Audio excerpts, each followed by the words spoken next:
prends un café. C'est la pause.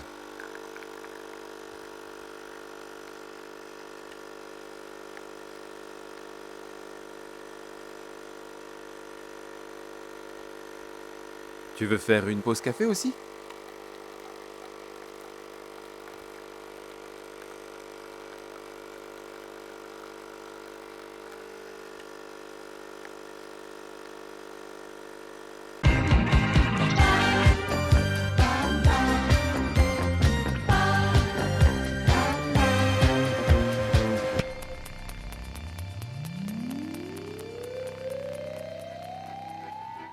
Gold River et Monster Café sont deux jeux issus de la gamme Coffee Break chez Lumberjack. C'est une gamme qui vient d'ouvrir et d'ailleurs ce sont les deux tout premiers jeux. Lumberjack, on les connaît notamment pour l'excellent Pint Club, mais également pour les jeux comme La Petite Mort ou La Cour des Miracles pour lesquels on a déjà réalisé un talk view. Gold River est le tout premier, sorti au tout début du mois de janvier. C'est la réédition du jeu La Fièvre de l'Or de Bruno Catala et Bruno Feduti.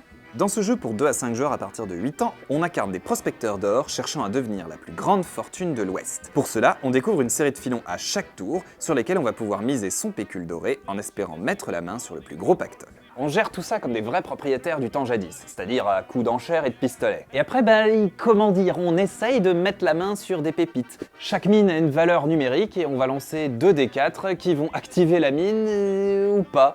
Enfin, si le bon chiffre sort, on va gagner des pépites, et puis si ça sort pas, y a rien. C'est pas tendre l'Ouest, même avec un bon café. Du coup, je t'ai fait un allongé. Presque pas la peine. Le jeu est prévu pour durer à peu près 30 minutes.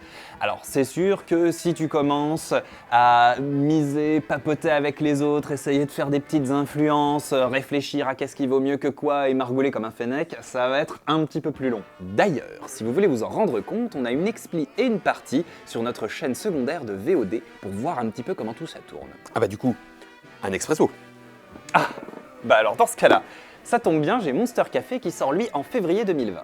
C'est un jeu de Théo Rivière et Romain Catergian. Ça dure 15 minutes à tout péter et c'est pour 2 à 5 joueurs. C'est un petit jeu court de majorité de cartes à pouvoir. L'idée c'est qu'on sélectionne une bande de monstres parmi les 12 possibles qui vont donner une couleur à la partie. On en place devant nous et à son tour, on va en choisir un autour de la table, peu importe quel est le joueur qui le possède, pour le défausser et faire son pouvoir.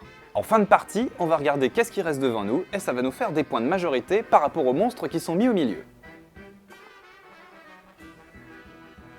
Tu veux du sucre? Oui, c'est pas très clair à expliquer comme ça.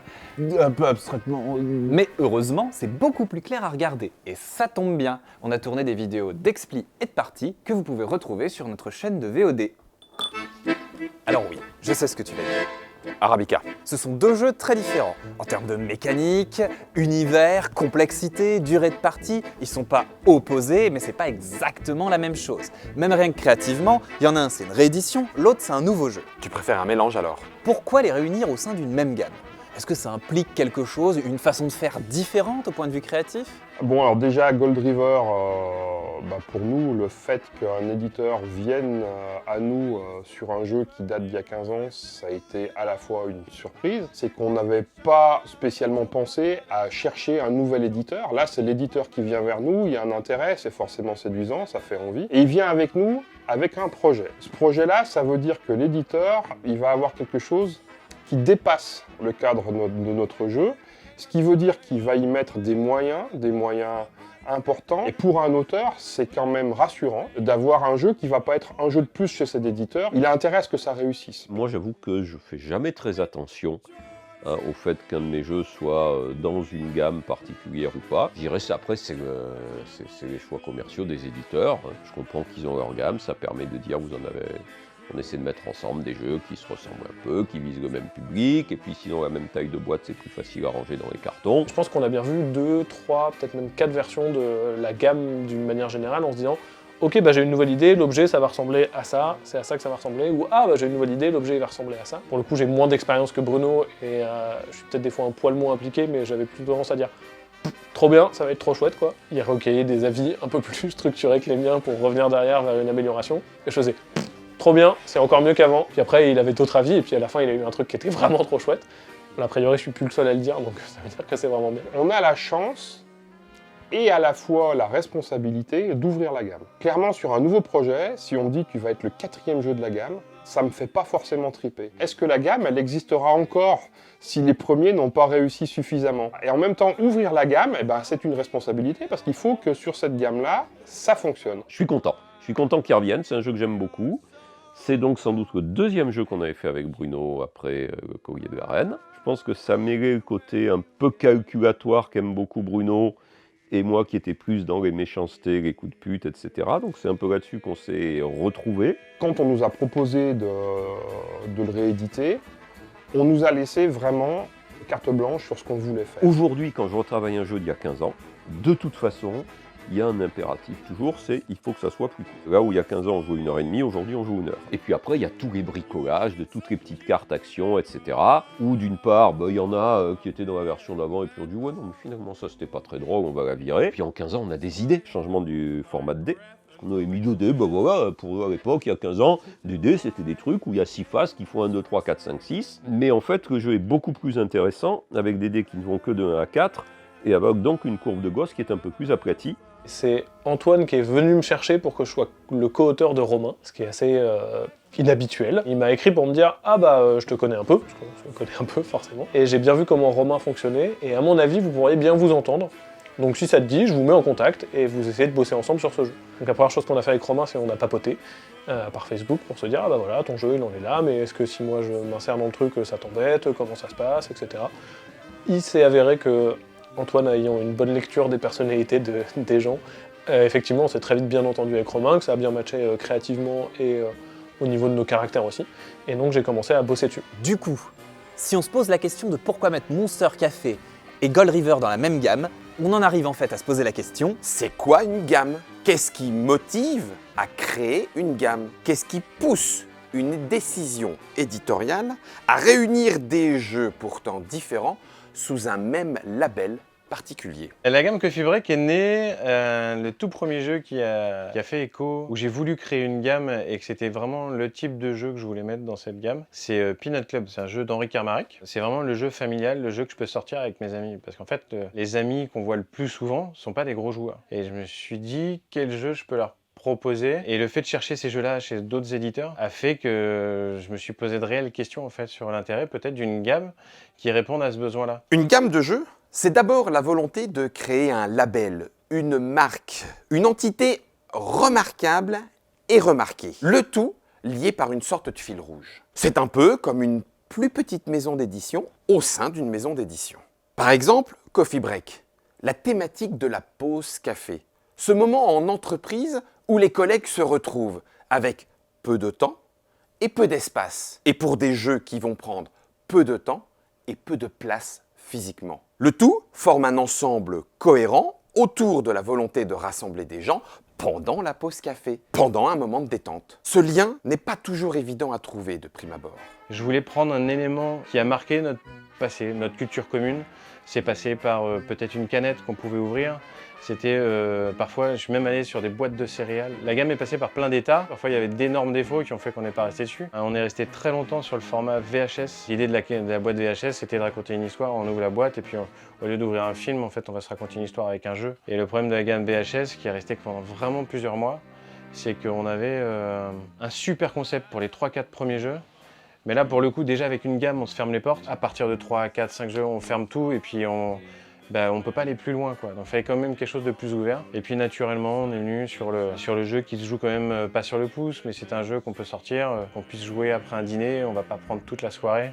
Comme je te disais, c'était avec des amis qui sont pas joueurs. Je vais pas les faire partir sur un jeu d'1 heure, 1 heure et demie, c'était pas possible. C'était pas juste on veut faire une gamme et du coup il faut qu'on trouve des jeux qu'on va essayer de mettre dans cette gamme et on va les faire rentrer de force dedans. C'est aussi des volontés qui naissent parce qu'il y a une proposition de la part des auteurs. Faut pas oublier que la source elle est là. Il y a des auteurs, des autrices qui proposent des jeux qui sont relativement courts, hyper malins, vraiment bien fichus. T'as des envies, ça crée des envies en tant qu'éditeur de te dire mais ça c'est des choses qu'on a envie de porter au public. Le fait de développer artistiquement aussi une gamme, une unité entre les jeux, on a envie de créer quelque chose qui va les raccrocher les uns aux autres. Alors ce qui est rigolo, c'est le sourcing. Par exemple, en anecdote, je me rappelle très bien les auteurs qui venaient nous voir pour dire j'ai un jeu à vous proposer. Et la question c'était genre, est-ce que le matériel pourrait rentrer dans une canette? Dans une gamme de jeux, trouver la forme autour duquel les concepts vont s'articuler permet de pouvoir foncer les yeux fermés. Cette forme me parle, je sais qu'elle s'adresse à moi, Je sais ce que je vais y retrouver, je m'identifie et je peux y aller en confiance. Cependant, trouver la bonne thématique, trouver cette bonne forme n'est pas toujours l'assurance d'un succès éditorial. Lorsque les ludonautes ont proposé le monde de l'UMA, avec, pour leur premier jeu, Au Capitaine, suivi de Nomade, l'objectif était, au cours des différents jeux, découvrir un monde s'étendant de plus en plus, avec une carte que l'on explorait au fur et à mesure que l'on découvrait les nouvelles boîtes, et avec à chaque fois une mécanique ludique particulière, comme l'envie de se créer une ludothèque de toutes les mécaniques ludiques autour d'un univers, concept séduisant qui pourtant n'a pas atteint son but en termes de joueurs. Dans le monde de l'UMA, peut-être que l'univers, la méta-histoire, a fini par prendre le pas sur le jeu en lui-même. L'histoire est intéressante, mais nous ne saurons jamais comment les aventuriers s'en sortiront, puisque nous ne sommes pas allés jusqu'à l'épisode 6.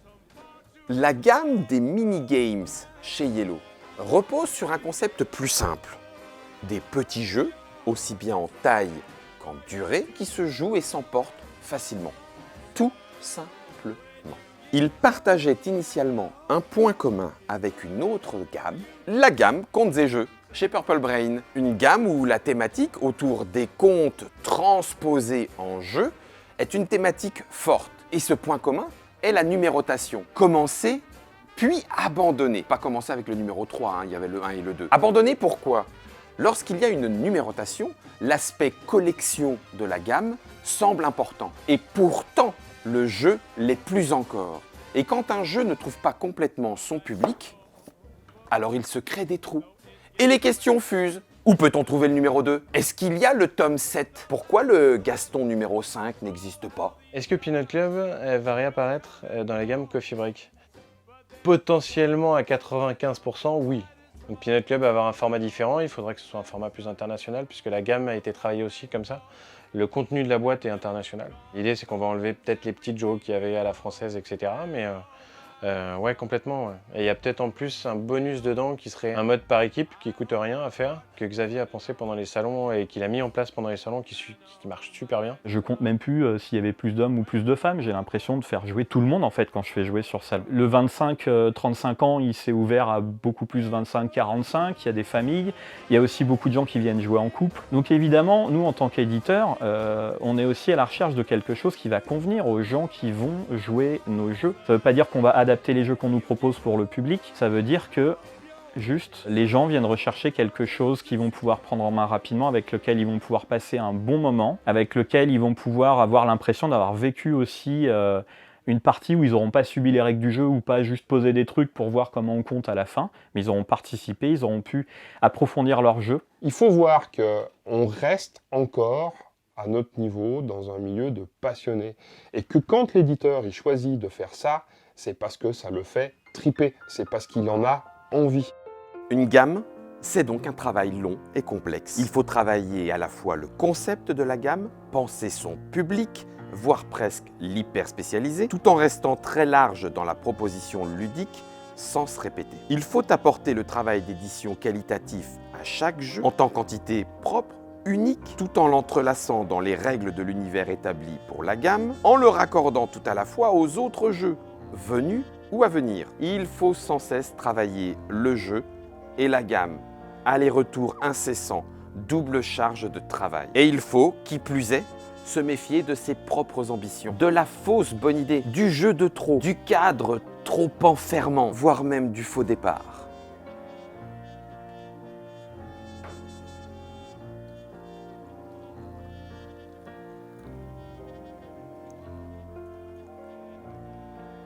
Noir comme mon âme.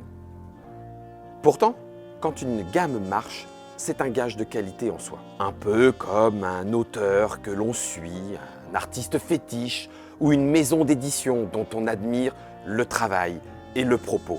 De la même façon, une gamme de jeux, par sa simple existence, peut devenir une entité propre, source de la part du public d'égards, d'attention, car ils en apprécient la démarche, l'univers, le contenu, le propos artistique. Mais au final, Si une gamme s'installe par son aura, par sa qualité de travail, ce sont bien les jeux qui restent, qui marquent les joueurs, certains plus que d'autres. C'est toujours la qualité du jeu en tant que tel qui lui permet de trouver son public, de s'imposer et de rester, tirage après tirage. Voire même, c'est le jeu qui, trouvant son public, s'imposant, fera exister la gamme. Onirim, premier jeu de Shadi Torbey, n'était pas prévu pour s'inscrire dans une gamme. L'univers, entre les illustrations, entre les autres propositions de l'auteur, ont amené ensuite, par l'aura de ce premier jeu, à l'existence d'une gamme étendue. Une gamme de jeux, c'est un univers, un espace lié autour d'un concept que l'on se plaît à retrouver. C'est comme découvrir une nouvelle saveur d'une essence torréfiée que l'on se plaît à déguster. Et au final, dans tout ce café ludique, il y a une saveur pour tous.